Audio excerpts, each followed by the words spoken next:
Hello everyone, doctor Girish Mishra आप सभी का स्वागत करता हूं। आज हम लोग बातचीत करेंगे हमारे फ्रीडम मूवमेंट के बारे में, स्वतंत्रता संग्राम के बारे में कि हमारा जो फ्रीडम मूवमेंट था, हमारा जो स्वतंत्रता संग्राम था वो किस प्रकार से शुरू होता है, उसका प्रारंभ कैसे हुआ। ऐसा नहीं था कि एक दिन लोग सुबह सो के उठे और कहा कि चलो शुरू करते हैं स्वतंत्रता संग्राम। ये एक दिन की बात नहीं, एक लंबी चौड़ी प्रक्रिया का परिणाम था। और ये जो प्रक्रिया शुरू होती है वो 1857 की क्रांति से शुरू होती है। 1857 के रिवोल्ट में पिछली वीडियोस में आपको बताया था कि किस तरीके से क्रांति हुई थी, और क्रांति के बहुत सारे कारणों में एक कारण ये भी था कि जो ब्रिटिश सरकार अपनी नीतियां लागू कर रही थी, अपनी जो पॉलिसीज लागू कर रही थी, उसके प्रति लोगों के अंदर एक गुस्सा था, एक घृणा थी, अंग्रेजों के खिलाफ एक नफरत की भावना पनप रही थी, असंतोष था लोगों के अंदर, गुस्सा था। लेकिन उस असंतोष, उस गुस्से की जानकारी ब्रिटिश सरकार को नहीं हो पा रही थी। क्यों नहीं हो पा रही थी? क्योंकि उस असंतोष को आवाज़ देने वाला कोई नहीं था। उस समय देश में न इस तरीके की ढेर सारी राजनीतिक पार्टियां हुआ करती थीं, न अखबार इतने स्वतंत्र थे कि जो सरकार के खिलाफ लिखते हैं सरकार की आलोचना कर पाते। यानी प्रेशर बन रहा था, कोई सीटी बजाने वाला कॉन्सेप्ट नहीं था। सीटी का मतलब कुकर में सीटी बजती है, तो प्रेशर कुकर में जब प्रेशर ज़्यादा होता है सीटी बज जाती है। तो सीटी बजने से क्या होता है कि जो एक्स्ट्रा प्रेशर रहता है कुकर का वो बाहर आ जाता है और आपको एक इंडिकेशन मिलता है कि खाना तैयार है। वही उस समय था कि प्रेशर तो बना हुआ था लेकिन सीटी नहीं बजी। जब सीटी नहीं बजी तो ब्लास्ट हुआ, और वही जो ब्लास्ट हुआ 1857 के रिवोल्ट के रूप में हम लोग देखते हैं। इसके बारे में बहुत विस्तार से पिछले 3 वीडियो में हम लोग चर्चा किए थे। अब ब्रिटिश सरकार ने इसके बाद बहुत सारे सुधारात्मक कदम उठाए, और ऐसे कदम उठाए कि दोबारा कोई क्रांति न हो सके। तो उन्हीं कदमों में एक कदम ये भी था कि सरकार ने उस सीटी की व्यवस्था की जिसकी वजह से विस्फोट हो गया। यानी कि अब सरकार ने थोड़ी ढील देनी शुरू कर दी ताकि राजनीतिक पार्टियों की स्थापना की जा सके। एस्टेब्लिशमेंट ऑफ पॉलिटिकल पार्टीज, राजनीतिक पार्टियों की स्थापना के क्रम में कि और थोड़ा सा अखबार और पत्र पत्रिकाएँ ये सारी चीज़ें छपें। तो इस राजनीतिक पार्टियों की स्थापना और अखबार वगैरह को ढील देने से ये हुआ कि जो सरकार के प्रति जो लोगों की सोच है, लोगों का जो जनता का रवैया है, जनता का रिएक्शन है, वो सरकार तक ये राजनीतिक पार्टियां पहुंचा सकेंगी और ये अखबार वगैरह पहुंचा सकेंगे। तो यानी 1857 के बाद राजनीतिक पार्टियों के बनाने की ढील दी गई, तो ढेर सारी राजनीतिक पार्टियां बनी। तो जो शुरुआती राजनीतिक पार्टियां हैं, कुछ राजनीतिक पार्टियों के नाम आपको हम बताते हैं, ये आपको सामने दिखाई देगा स्क्रीन पर। जिसमें सबसे पहली जो देश की राजनीतिक पार्टी थी वो हालांकि 1858 के पहले ही बन गई थी, 1857 के पहले बन गई थी। वो बनी थी 1838 में, जिसको कहा जाता है land holders society. Land holders society, ये जो लैंड होल्डर्स सोसाइटी थी, इसकी स्थापना जो थी ये द्वारकानाथ टैगोर ने की थी। द्वारकानाथ टैगोर जो रविन्द्रनाथ टैगोर के दादाजी थे। हालांकि ये जो लैंड होल्डर सोसाइटी थी ये जनता के हितों के लिए नहीं थी। ये लैंड होल्डर जो जमींदार होते थे, जमींदारों के हितों के संघर्ष के लिए बनाई गई थी। ठीक, इसके अलावा और भी कई सारी पार्टियां थी जो आपको सामने स्क्रीन पर दिखाई देगा। जैसे ब्रिटिश इंडिया सोसाइटी थी जो 1839 में बनी। इसका जो हेडक्वार्टर था कलकत्ता में था, और इसके जो फाउंडर थे विलियम एडम थे। फिर Bengal British India society 1843 Calcutta में था, और इसके जो फाउंडर थे वो जॉर्ज थॉमसन थे। फिर बॉम्बे एसोसिएशन जिसको अभी बम्बई प्रेसिडेंसी एसोसिएशन भी कहा जाता है, ये 1852 में बना था, 1852 में, और इसके फाउंडर थे दादा भाई नौरोजी। फिर एक और बड़ी महत्वपूर्ण संस्था 1852 में बनी थी, मद्रास नेटिव एसोसिएशन। ये जो मद्रास नेटिव एसोसिएशन था ये मद्रास से बनी थी, और इसके फाउंडर थे गजूलू नरसू चेट्टी। फिर था ईस्ट इंडिया एसोसिएशन जो 1866 में बना लंदन में। इसके फाउंडर भी दादा भाई नौरोजी थे। फिर 1870 की एक बहुत महत्वपूर्ण सभा है, इसको आप ध्यान रखेंगे, पूना सार्वजनिक सभा। जो पूना सार्वजनिक सभा थी इसका मुख्यालय पूना में था, और इसकी स्थापना जो थी महादेव रानाडे या महादेव गोविंद रानाडे और गणेश वासुदेव जोशी ने की थी। फिर इसके अलावा इंडिया सोसाइटी थी 1872 में, लंदन में बनी थी। ये जो 1872 में लंदन में इंडिया सोसाइटी बनी, इसके फाउंडर थे आनंद मोहन बोस। इसके अलावा 1876 में इंडियन एसोसिएशन बनी थी। ये इंडियन एसोसिएशन कलकत्ता में बनी थी, और इसके फाउंडर थे सुरेंद्रनाथ बनर्जी और आनंद मोहन बोस।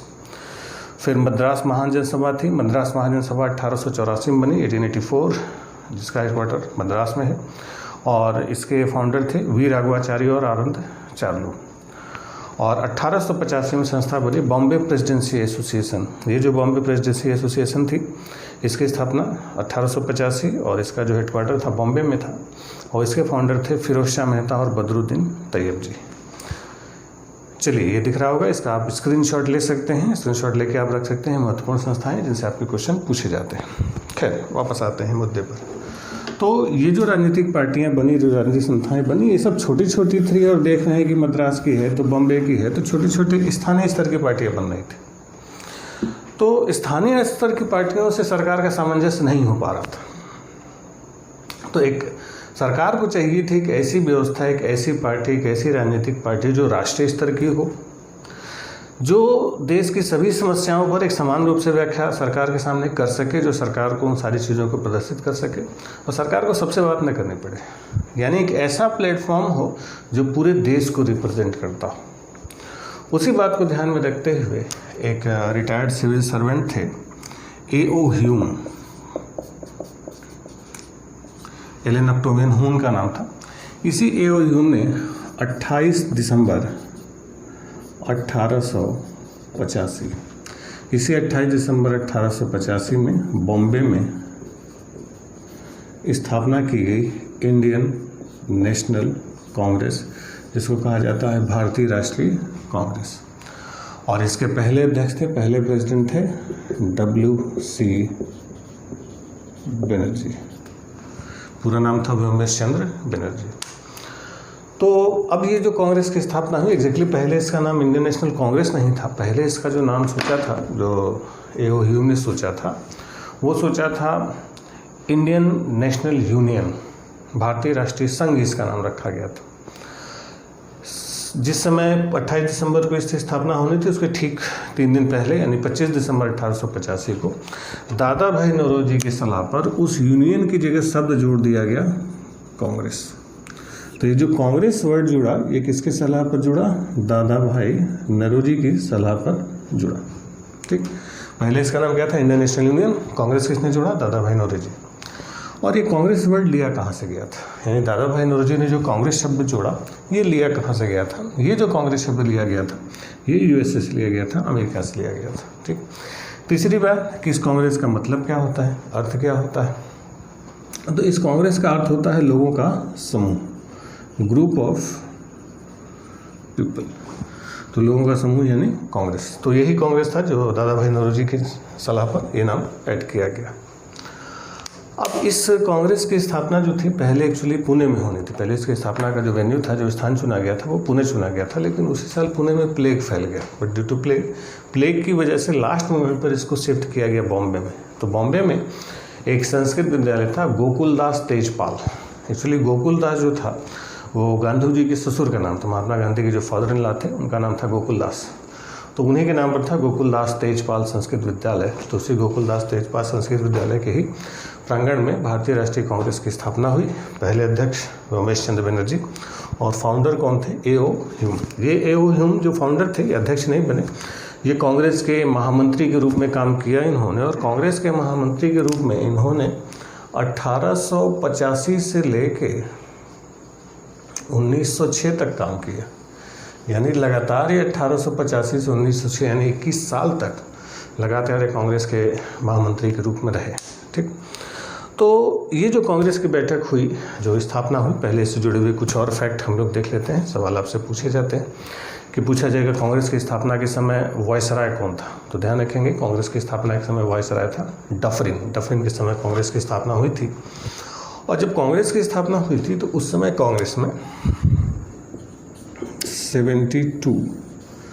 72 डेलीगेट्स थे, यानी 72 सदस्यों ने पार्टिसिपेट किया, जिसमें सबसे ज़्यादा 38 सदस्य जो थे वो बॉम्बे प्रेसिडेंसी के थे।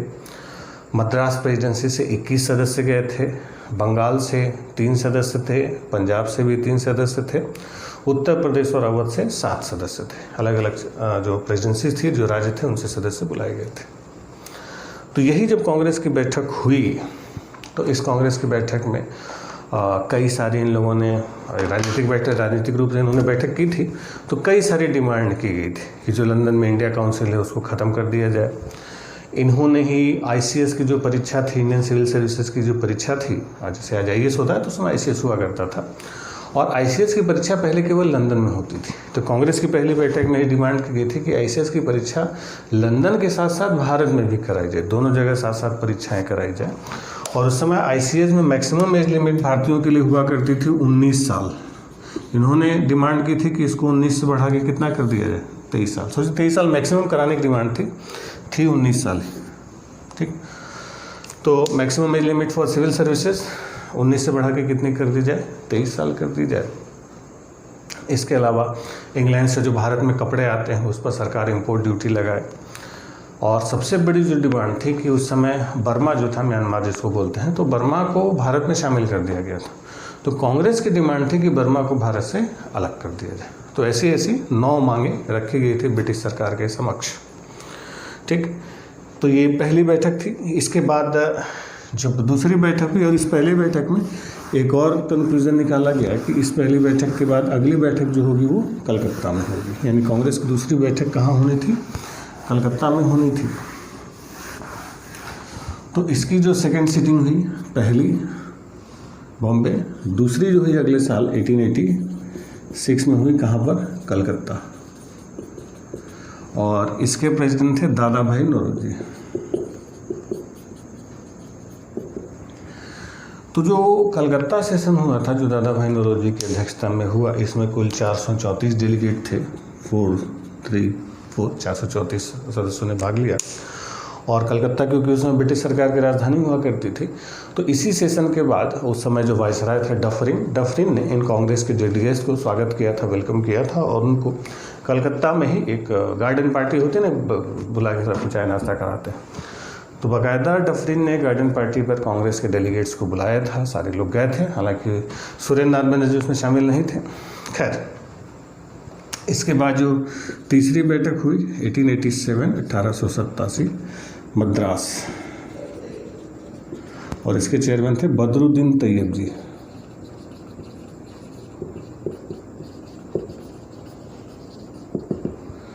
तो ये जो मद्रास का था बदरुद्दीन तैयब जी की अध्यक्षता में, तो इसमें कुल 607 सदस्य थे, 607 मेंबर्स। और इसी में आर्म्स एक्ट जो था उस समय का, जो भारतीयों को हथियार रखने पर लाइसेंस की व्यवस्था बनाई गई थी कि बिना लाइसेंस के भारतीय लोग हथियार नहीं रख सकते थे। तो आर्म्स एक्ट का विरोध इसमें किया गया था इस तीसरे वाले सेशन में। इसके बाद चौथा सेशन हुआ कांग्रेस का 1888 इलाहाबाद, और इसके प्रेसिडेंट थे जॉर्ज यूले।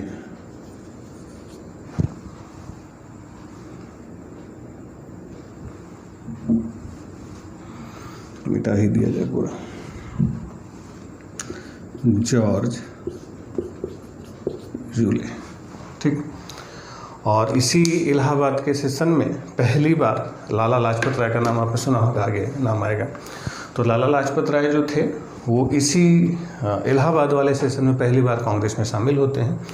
और इस सेशन में लाला लाजपत राय जी ने हिंदी में भाषण दिया था। हालांकि इस सेशन का कई सारे नेताओं ने विरोध किया था, जो इधर के क्षेत्रीय नेता थे बनारस के और आसपास के, जैसे राजा शिव प्रसाद सितारे हिंद थे, ठीक है, सर सैयद अहमद खां थे। तो इन लोगों ने कांग्रेस की, क्योंकि ये कांग्रेस का पहले कांग्रेस था कि भाई कलकत्ता बम्बई तक था, अब इलाहाबाद और पूर्वांचल की तरफ हाथ पैर मार रहे थे लोग।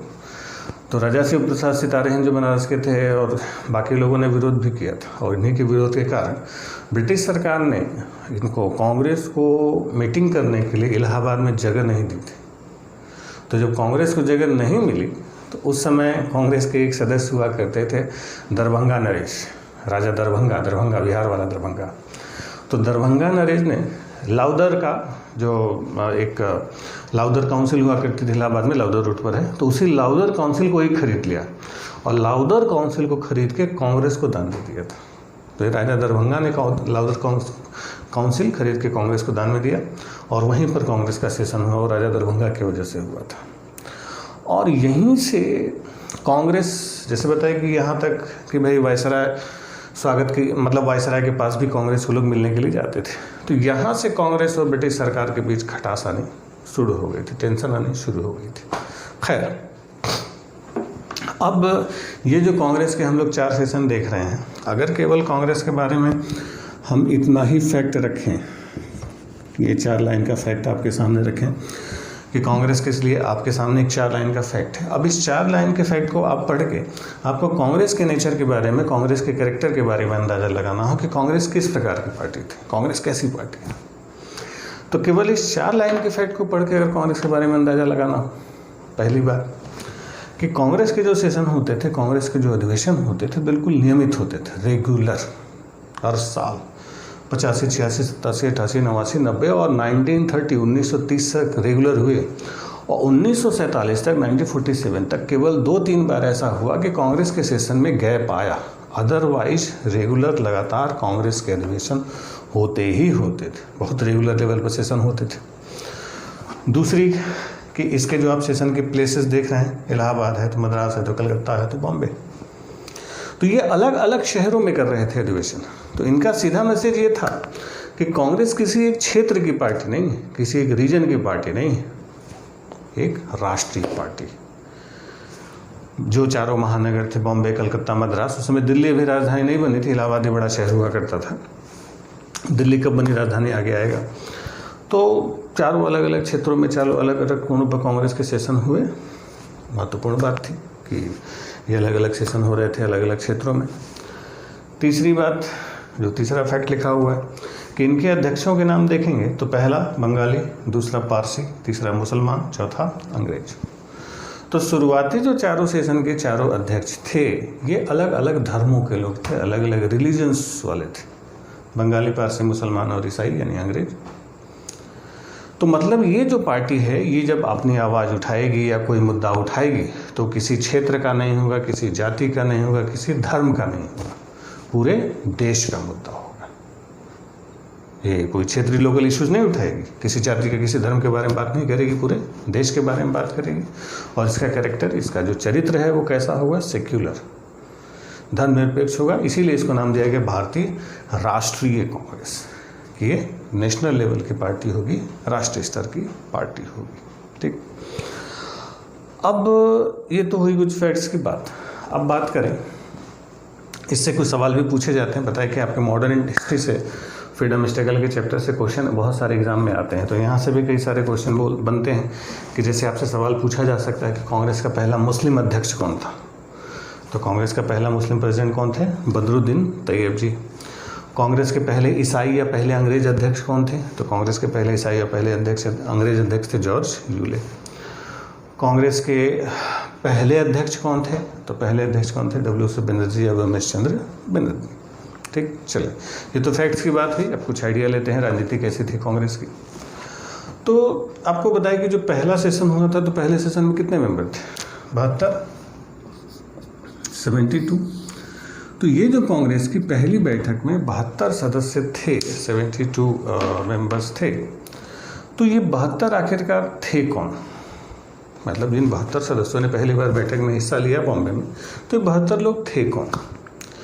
ये 72 उस समय देश के जो सबसे बड़े लोग थे, सबसे अमीर वर्ग, जो हाई क्लास में एलीट क्लास, जो देश के जो नामी गिरामी पत्रकार हैं, बड़े बड़े जमींदार हैं, बड़े पूंजीपति हैं, अखबारों के मालिक हैं, वकील, बड़े वकालत का पेशा उसमें बड़ा चमकता था, बड़े बड़े वकील थे, राजा महाराजा के घरों के लोग थे, बड़े मतलब स्कॉलर, डॉक्टर, इंजीनियर, मतलब बहुत नामी, देश का जो सबसे हमारे जो अमीर तबका था, हाईली एजुकेटेड, बिल्कुल अधिक पढ़ा लिखा, बिल्कुल शिक्षित वर्ग, अमीर क्लास। तो ये 72 लोग देश के सबसे अमीर लोग थे, हाई क्लास के लोग। तो इन्हीं हाई क्लास के लोगों की बनाई हुई पार्टी थी इंडियन नेशनल कांग्रेस। तो जो हाई क्लास के लोग थे, तो इनकी राजनीति का तरीका भी हाई क्लास वाला था। हाई क्लास का मतलब लोकल वाला नहीं था। जैसे मान लिया कि कांग्रेस की बैठक बताया कि पहली बैठक में इन्होंने 9 प्रस्ताव तैयार किए कि हमें ब्रिटिश सरकार से ये मांगे माननी। तो ऐसा नहीं कि 9 प्रस्ताव तैयार किया और तैयार करके सीधे अंग्रेज अफसर के पास गया, बोले हमारी मांगे पूरी करो, जिंदाबाद मुर्दाबाद, हमारी मांगे पूरी करो ब्रिटिश सरकार, हाय हाय। ऐसा कुछ नहीं करते थे, बड़े अच्छे से प्रस्ताव तैयार करते थे और बिल्कुल उसको ड्राफ्टिंग, बड़े बड़े वकील लोग थे, ड्राफ्टिंग बड़े अच्छे से करते थे, कानूनी भाषा में लिखते थे जिसको सरकार समझ सकते और उसमें ऐसी लैंग्वेज बिल्कुल ना हो जो सरकार के खिलाफ जाए, बिल्कुल सरकार के हिसाब से लेके चलते थे। ऐसी बातें लिखते थे जिससे सरकार को कोई कष्ट ना हो, और अपने प्रस्तावों को ले जाकर ब्रिटिश अफसरों के सामने उसको प्रस्तुत करते थे और सीधे डिमांड भी नहीं करते थे। पहले जाके कहते थे महारानी की जय हो, इंग्लैंड की जय हो, आपका राज पूरी दुनिया पर है और हम चाहते हैं कि आपका राज पूरी दुनिया पर फैलता है, आपका सूरज कभी अस्त नहीं होता।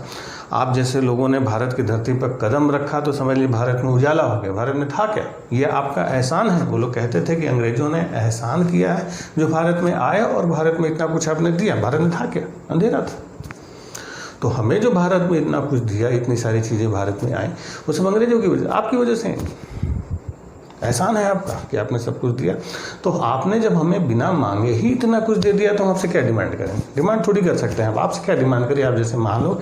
लेकिन भाई मीटिंग हुई है, मीटिंग में प्रस्ताव निकला है, ये 9-10 प्रस्ताव है, इसमें आप देख लीजिए, अगर कोई मांग आपको लगती हो पूरी करनी हो करिए, नहीं लगती तो भी ठीक है, हमें आपसे कोई शिकायत नहीं है, आप बहुत महान हैं। तो वो सब भी देखते थे कि इतनी देर से सब तारीफ़ कर रहे हैं, चलो 10 डिमांड रखी है, एक पूरी की 9 खारिज, हटाओ। बोले कोई बात नहीं महारानी की जब एक भी पूरी की, इतना भी बहुत है हमारे लिए, बहुत सही। फिर अगले साल बैठक हुई, बैठक में फिर प्रस्ताव पारित हुआ, फिर मांगों की एक लिस्ट तैयार हुई कि सरकार से ये मांगें माननी है, और लिस्ट लेके फिर नेता पहुंचे ब्रिटिश अफसरों के पास, फिर नारा लगाना शुरू किया, महारानी की जय हो, विक्टोरिया की जय हो, आपके कदम भारत की धरती पर पड़े हो, भारत में उजाला हुआ और आपने एहसान किया जो भारत में आया, भारत को इतना कुछ दिया, हमें आपसे कुछ नहीं चाहिए। कितना कुछ चाहिए? बिना मांगे तो सब कुछ दे दिया। लेकिन भाई बैठक हुई थी तो ये लिस्ट है, कुछ देख लीजिए, जो देना हो सो दे दीजिए। अब पता चला आपकी बार 11 नई डिमांड और पिछली बार की जो रिजेक्टेड 9 डिमांड थी वो भी जोड़ के 20 मांगों की लिस्ट की चिट्ठी पकड़ा दी। यानी पुरानी डिमांड ये लोग छोड़ते नहीं थे और नई डिमांड बढ़ा देते थे। अब 20 की चिट्ठी पकड़ाई अफसरों को, तो 10 में 1 मिला तो 20 में 2 मिलेगा, 2 ही मिला, कोई बात नहीं, महारानी की जय हो, आपसे बढ़िया कोई नहीं, फिर चले जाए। फिर तीसरे साल बैठक की, फिर मांगों की एक सूची तैयार की और फिर जाके सरकार के नारे लगाए महारानी की जय हो, आपके कदम भारत की धरती पर पड़े, और गाना गाते गाते धीरे से 40 की चिट्ठी सरकाई। अब उस 40 में 18 पुरानी डिमांड और 22 नई डिमांड, यानी पुरानी डिमांड छोड़ नहीं रहे और नई डिमांड बढ़ाते चले जा रहे, बढ़ाते चले जा रहे, बढ़ाते चले जा रहे। यही इन्होंने जो थोड़ी थोड़ी सी चीज़ें, थोड़ी थोड़ी सी रियायतें लेनी शुरू करी, वही हमारे फ्रीडम मूवमेंट की बहुत धीमी सी शुरुआत इन्होंने कर दी। यानी अपने अधिकार थोड़े थोड़े से इन्होंने लेने शुरू कर दिए। सरकार को भी नहीं पता चला क्या देना, बस थोड़ा सा जी दे दीजिए माई बाप, बस कुछ नहीं चाहिए, कुछ नहीं चाहिए, करते करते थोड़ा थोड़ा सा लेते थे। सोचिए, आपको बताया कि पहली बैठक में कांग्रेस ने मांग की थी कि बर्मा को भारत से अलग किया जाए 1885 में, और वो मांग पूरी हुई थी 1935। सोचिए 1835 से, अरे 1885 से 1935 कितने साल लगे? 15 इधर 35 उधर, 50 साल लगे उस मांग को पूरा होने में। 50 साल, 50 ईयर्स। एक एक मांग को लेकर 50-50 साल लड़ाई लड़ी गई। हमारे देश को आज़ादी ऐसे नहीं मिली, बहुत लंबी लड़ाई हुई, एक एक चीज़ के लिए सालों साल घिसे हैं लोग। ये शुरुआती लोग थे, ये शुरुआती दौर था। ये वो दौर था कि जब सदियों से भारत गुलाम पड़ा हुआ था, कई पीढ़ियां गुलामी में पैदा हुई, गुलामी में मर गई, किसी ने आज़ादी के बारे में सोचा ही नहीं, और इन लोगों ने थोड़ा सा एक सपना दिखा दिया, कुछ तो रियायत मिल सकती। जहाँ कुछ नहीं मिलता था उसमें अगर 1-2 छूट भी मिल जाती तो लोग बड़े खुश हो जाते थे। अब सोचिए, सिविल सर्विसेज के मैक्सिमम एज 19 से बढ़ा के 23 कर दी। सोचिए मैक्सिमम एज 23 कर दी, लोग खुश हो गए, वाह